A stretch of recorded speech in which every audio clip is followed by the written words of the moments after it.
예수님의 족보에는 여러 인물들이 기록되어 있습니다.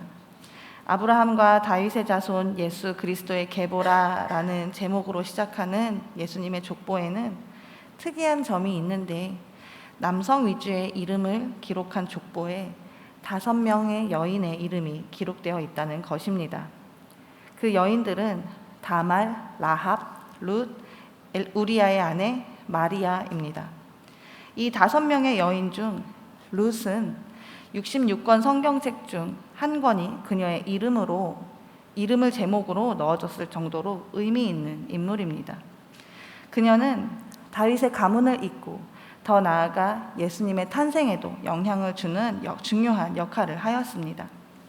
그런데 그녀가 맡은 역할과는 정반대의 배경을 가지고 있는 인물이기도 합니다. 신명기 23장 3절을 보면 암몬 사람과 모압 사람은 여호와의 총회에 들어오지 못하리니 그들에게 속한 자는 10대뿐 아니라 영원히 여호와의 총회에 들어오지 못하리라 하나님께서 말씀하셨습니다. 신명기 23장은 여호와의 총회에 들어올 수 없는 사람들에 대한 기록인데, 이 사람들은 영적으로 도덕적으로 흠이 있는 자와 또 하나님을 대적한 자들로 구성되어 있습니다. 모압 사람들은 하나님의 백성인 이스라엘을 대적한 자들로 가나안 땅을 향해 가는 그들을 발람을 불러 저주하려 하였고, 그들을 꾀어 하나님을 저버리고 우상숭배하게 만들었던 전적이 있습니다. 그래서 하나님께서는 이들을 여호와의 총회에 들어오지 못하도록 하시는데 10대뿐 아니라 영원히 들어오지 못하도록 하셨습니다. 3대 후부터 여호와의 총회에 들어올 수 있도록 허락받은 에돔 사람과는 매우 대조적인 모습이며, 모압 사람들을 허락하지 않으시는 하나님의 강력한 의지를 알 수 있습니다. 그런데 바로 이 룻이 모압 사람입니다. 모압 사람인 룻은 어떻게 하나님의 백성 공동체에 들어오게 되었고 또 예수님의 족보에까지 기록될 수 있었을까요? 이것이 가능할 수 있었던 이유는 룻은 자기 소견에 옳은 대로 판단하고 결정한 것이 아니라 나오미의 결정을 따랐기 때문입니다. 나오미의 결정을 따르는 룻의 고백은 이러합니다. 제가 세 번역으로 읽어보겠습니다. 나더러 어머님 곁을 떠나라거나 어머님을 뒤따르지 말고 돌아가라고는 강요하지 마십시오. 어머님이 가시는 곳에 나도 가고 어머님이 머무르시는 곳에 나도 머무르겠습니다. 어머니의 결례가 내 결례이고 어머님의 하나님이 내 하나님입니다. 어머님이 숨을 거두시는 곳에서 나도 죽고 그곳에 나도 묻히겠습니다. 죽음이 어머님과 나를 떼어놓기 전에 내가 어머님을 떠난다면 주님께서 나에게 벌을 내리시고 또 더 내리신다 하여도 달게 받겠습니다. 룻은 인신 제사를 받는 전쟁과 풍요의 신 그모스를 섬기는 모압 사람입니다. 하나님께서는 모압 사람을 여호와의 총회에 영원히 들어올 수 없도록 금지하셨습니다. 그녀는 이스라엘과는 근본 자체가 다릅니다. 그런데 그녀의 결단은 모압 사람으로서의 모든 것을 버리고 이스라엘 사람인 하나님 백성인 어머니 나오미를 따르겠다는 것입니다. 택함 받은 백성 이스라엘이 아닌 금지당한 모압 여인 룻의 결단을 통해 하나님께서 우리에게 말씀하시고자 하는 것이 무엇인지 함께 나누고자 합니다. 룻기의 시대적 배경은 사사시대입니다. 사사시대는 모세, 여호수아 같은 지도자가 없고 또 왕을 중심으로 한 중앙 집권 체제가 세워지기 전 이스라엘이 위기에 처할 때마다 각 지파별 또는 일부 특정 지역별로 등장한 이스라엘의 군사 지도자들이 일어나 다스렸던 시대를 말합니다. 이 시대의 특징은 사람들이 자기 소견에 옳은 대로 행하였다는 것입니다. 사사기 17장과 21장에서 2번 언급된 이 구절은 그때 이스라엘의 왕이 없었으므로 사람마다 자기 소견에 옳은 대로 행하였더라 라는 말씀입니다. 이 말씀은 이미 신명기에서 모세에 의해서 주의를 계속해서 받았던 부분입니다. 가나안을 앞둔 이스라엘에게 고별 설교를 하던 모세는 신명기 12장 8절에서 우리가 오늘 여기에서는 각기 소견대로 하였거니와 너희가 거기에서는 그렇게 하지 말지니라 라는 당부를 합니다. 각기 소견대로라는 말은 이스라엘의 오랜 습성, 오랜 행동 습성을 나타내 주는 말로 원어를 직역하면 각 사람이 자기 눈에 옳은 모든 것을입니다. 이것은 이들이 하나님의 율법을 기준 삼지 않고 자기의 눈에 옳은 것을 기준으로 하여 살아가는, 자기가 보았을 때, 판단하였을 때 이것이 옳다라고 판단하고 생각하며 살아가는 삶의 양식을 말합니다. 즉, 인간의 본성이 하나님을 떠나 죄악 가운데 있음을 알려주는 표현이라는 것입니다.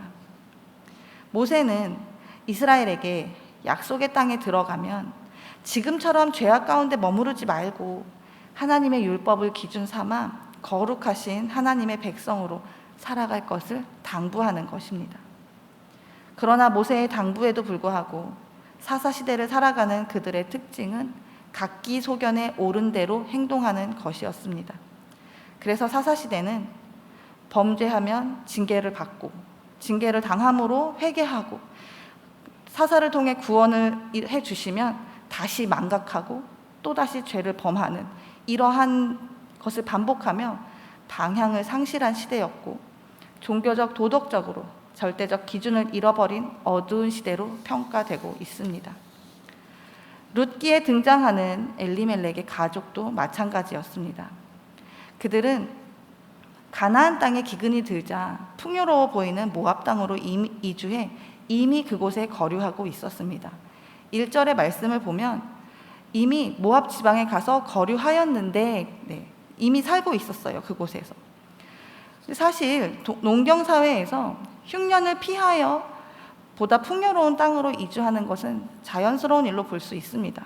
하지만 이 결정은 하나님의 백성의 입장으로 보았을 때 가장인 엘리멜렉이 옳다고 생각한 결정이었을 뿐이지 하나님께서 원하시는 것은 아니었습니다. 왜냐하면 모압에서 살겠다는 결심은 곧 가나안에서 살고 있던 땅은 포기하겠다는 뜻이기도 합니다. 그런데 그들이 포기하기로 한 가나안에서 살고 있던 땅은 하나님께서 기업으로 주신 땅입니다. 즉 모압으로 이주한다는 것은 하나님께서 주신 땅을 버리는 것을 의미합니다. 하나님의 도우심은 기대하지도 않고 의지하지도 않은 채 자기 소견에 옳은 대로 스스로 판단하여 모압을 선택한 엘리멜렉의 결정은 하나님께서 기업으로 주신 땅을 버리게 되었고, 그것은 곧 스스로 하나님의 백성이기를 포기하는 것과 같은 의미였습니다. 엘리멜렉의 이름은 하나님은 왕이시다 라는 뜻이었지만 그는 이름처럼 바른 신앙으로 하나님을 섬기는 믿음의 생활을 이루어가지 못하고 도리어 자신의 판단을 중시해 가족들을 이끌고 모압을 떠나 생활하고 있었던 것입니다. 그곳에서 엘리멜렉은 결국 죽고 맙니다. 엘리멜렉이 죽고 난 후에도 나오미와 두 아들 말론과 기료는 자기의 소견에 옳은 대로 사는 것을 멈추지 않았습니다. 모압 여자 중에서 아내를 맞이했던 것입니다. 그들이 비록 모압 땅에 거주하고 있지만 내가 하나님의 백성이다라는 정체성을 가지고 있었다면 충분히 유대 지방으로 이스라엘에서 아내를 데려 삼을 수 있었을 것입니다. 그러나 그들은 그렇게 하지 않았습니다. 그들은 오히려 그곳의 풍습과 문화에 동화되어 하나님을 섬기지 않는 여인들과 결혼하는 것을 자연스럽게 생각했습니다. 이방 민족과의 결혼은 하나님께서 가장 싫어하시는 것입니다. 이방 사람과의 결혼은 하나님이 아닌 다른 우상, 풍습을 가지고 들어와 그것을 자연스럽게 받아들이도록 돕기 때문입니다. 게다가 모압과 암몬은 여호와의 총회에 들어오지 못하도록 율법으로 규정되어 있기에 두 아들의 모압 여인과의 결혼은 합법적이지도 않고 하나님께 합당한 것도 아니었습니다. 그렇게 그들이 그곳에서 혼인하여 거주한 지 10년쯤 되었을 때 나오미의 두 아들 말론과 기론도 죽고 말았습니다. 하나님의 백성이 약속의 땅을 떠나면 시련이 닥쳐오기 마련인데 가장인 엘리멜렉과 가장 역할을 이어하던 두 아들의 죽음으로 이제 나오미는 어느 누구도 의지할 사람 없는 과부로 남겨지게 되었습니다. 이것이 하나님의 말씀을 기준으로 따르지 못하고 자기의 소견에 옳은 대로 행한 이스라엘 사람들의 모습이었습니다. 남겨진 나오미는 모압 출신의 2명의 며느리와 함께 과부가 되었습니다. 남편과 아들들이 있어야지만 비로소 가치를 인정받을 수 있었던, 여인은 남편과 아들들이 있어야지만 비로소 가치를 인정받을 수 있었던 그 당시에 남편과 아들 모두 잃어버린 나오미는 어디에서도 인정받을 수 없는 비참한 처지가 되었습니다. 이제 나오미를 비롯한 2 며느리 룻과 오르바 역시 자신의 앞날을 위해 결정해야만 했습니다.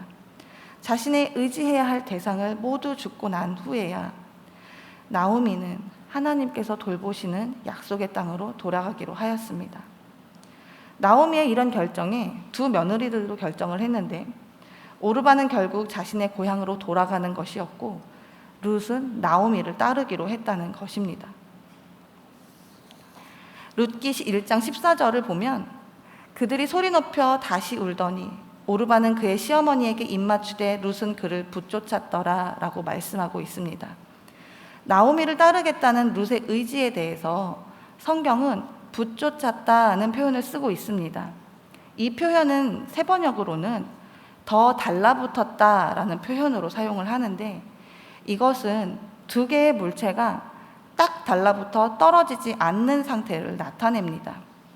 히브리어 원어는 이 표현을 남자와 여자가 한 몸을 이룬다고 할 때 연합함을 가리키는 표현으로 쓰였고, 욥의 피부와 살이 완전히 뼈에 붙었다는 것을 가리키는 표현으로 쓰이기도 하였습니다. 그런 단어가 지금 룻에게서 쓰였다는 것은 룻이 나오미와 함께 하겠다는 의지가 얼마나 강했는지를 보여주는 것입니다. 이러한 룻의 강한 결단은 곧 그녀에게 3가지를 포기하게 하였습니다. 그것은 그녀의 가족과 고향, 그리고 그녀의 인생, 그리고 그녀의 신념이 되는 종교입니다. 고향으로 돌아가기를 포기한다는 것은 그녀의 정체성을 버리는 것과 같은 의미입니다. 그녀가 태어나고 자란 곳, 그녀를 가장 잘 아는 가족들이 있는 곳, 자신의 삶의 터전을 포기한 것이기 때문입니다. 룻은 이 사실을 잘 알고 있었지만 도리어 어머니께서 가시는 곳에 나도 가고 어머니께서 머무시는 곳에 나도 머물겠습니다 라는 결단으로 어머니가 가시는 곳을 자신의 고향으로 삼고 자신의 새로운 정체성을 세우고자 하는 의지를 보였습니다.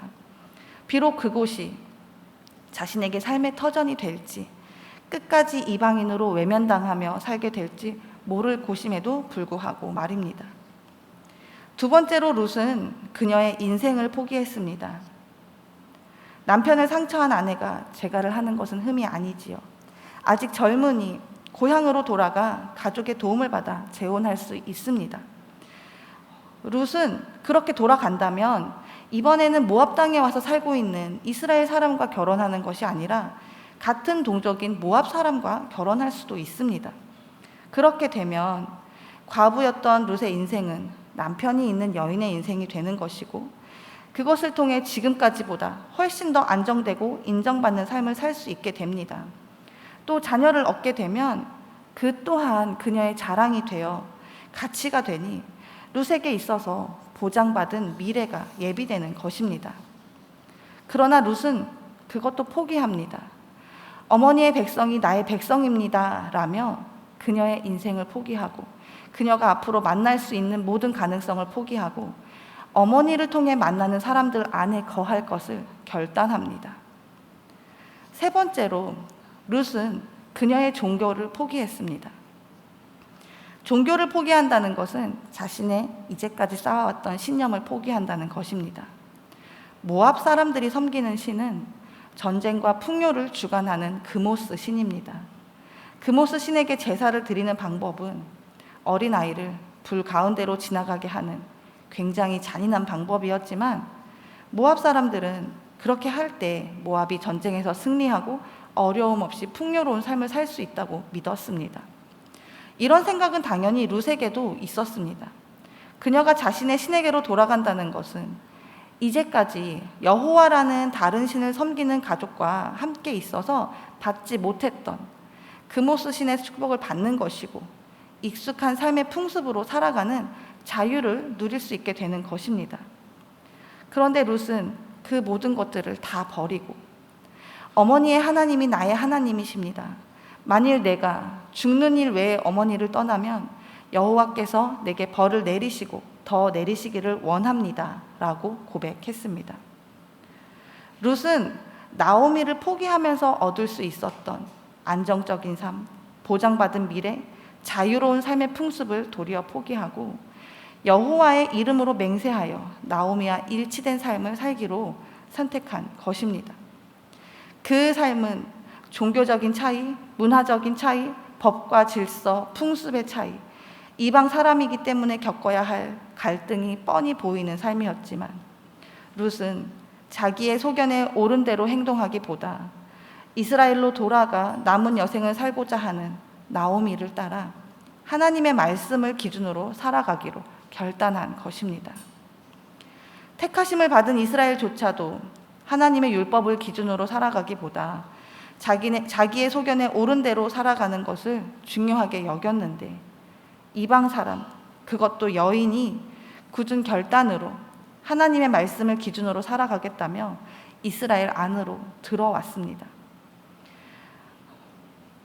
하나님은 범죄하는 이스라엘에게 징계를 내리시면서 그들의 마음을 돌이키시고 회복을 이루시는 분이시라는 사실을 결단하고 이스라엘 안에 들어온 룻을 통해서 보여주셨고, 룻을 통해 다윗을 예비하시고 그리스도의 계보를 예비하셨습니다. 내 삶의 안위, 내 눈에 좋은 것, 내게 주어진 성공대로 그 모든 것보다 그 모든 것을 포기하고 낯설지만 참 하나님이신 우리 어머니가 섬기는 참 하나님을 나도 따르겠습니다 했던 룻의 결단이 결국엔 하나님께서 그녀를 이스라엘 공동체 안으로 들여보내시는 사건이 되고, 또 룻을 통해서 다윗을 예비하시고 예수 그리스도의 계보를 예비하시는 그런 길이 된 것입니다. 죄가 판을 치는 혼돈의 시대 가운데서 하나님은 이스라엘이 예상하지 못한 이방 사람, 게다가 여자인 룻을 부르셨고, 하나님의 말씀을 기준으로 살아가고자 결단하는 룻을 통해 하나님의 살아 계심을 드러내시고 약속하신 구원 계획을 준비하셨습니다. 하나님의 섭리 가운데 중요한 역할을 한 룻을 보면서 룻의 결단이 결코 남 얘기가 아님을 우리는 깨달아야 합니다. 우리가 살아가는 시대는 하나님의 말씀을 기준으로 살아가는 시대가 아닙니다. 사람의 생각과 판단에 옳다고 여기는 대로, 사람이 경험한 대로 살아가는 시대입니다. 그래서 우리는 늘 두 가지의 선택 앞에 놓여 있습니다. 자기의 소견에 옳은 대로 살아갈 것인가, 내가 충분히 경험해 보니 이 길로 가는 것이 맞기는 한데 그 경험을 따를 것인가, 하나님의 말씀을 기준으로 살아갈 것인가. 성도님들께서는 이 두 개의 선택지 앞에 어느 자리에 서시겠습니까? 바라기는 우리의 상식으로 이해되지 않는다 하더라도 하나님의 말씀을 기준으로 살아가는 자리를 놓치지 않는 우리가 되기를 소망합니다. 은연중에 드러나는 자기를 중심화하는 우상적인 판단은 내려놓고 우리에게 말씀하시는 하나님의 말씀을 기준으로 세워지는 교회 공동체가 되기를 소망합니다. 에덴 동산에서 아담과 하와에게 보여진 생명나무와 선악을 알게 하는 나무의 결과는 각각 생명과 죽음의 선택지였습니다. 그리고 그 선택지의 모습은 섬김의 대상을 하나님과 우상 둘 중 누구로 할 것인가로 바뀌어 우리에게 주어졌고, 지금은 자기의 소견에 옳은 대로 행동할 것인가, 하나님의 말씀을 기준으로 살아갈 것인가로 주어졌습니다. 우리에게는 끊임없이 생명과 죽음, 어느 것을 선택할 것인가가 주어지고 있는 것입니다. 자기의 소견에 옳은 대로 행동하는 선택지의 결과는 하나님 앞에서 죄악이고 죽음인 것을 기억하면서 오늘 우리에게 생명을 주시는 하나님의 말씀 앞에 우리를 비추며 그 말씀의 인도를 따르는 저와 성도님들이 되시기를 간절히 소망합니다.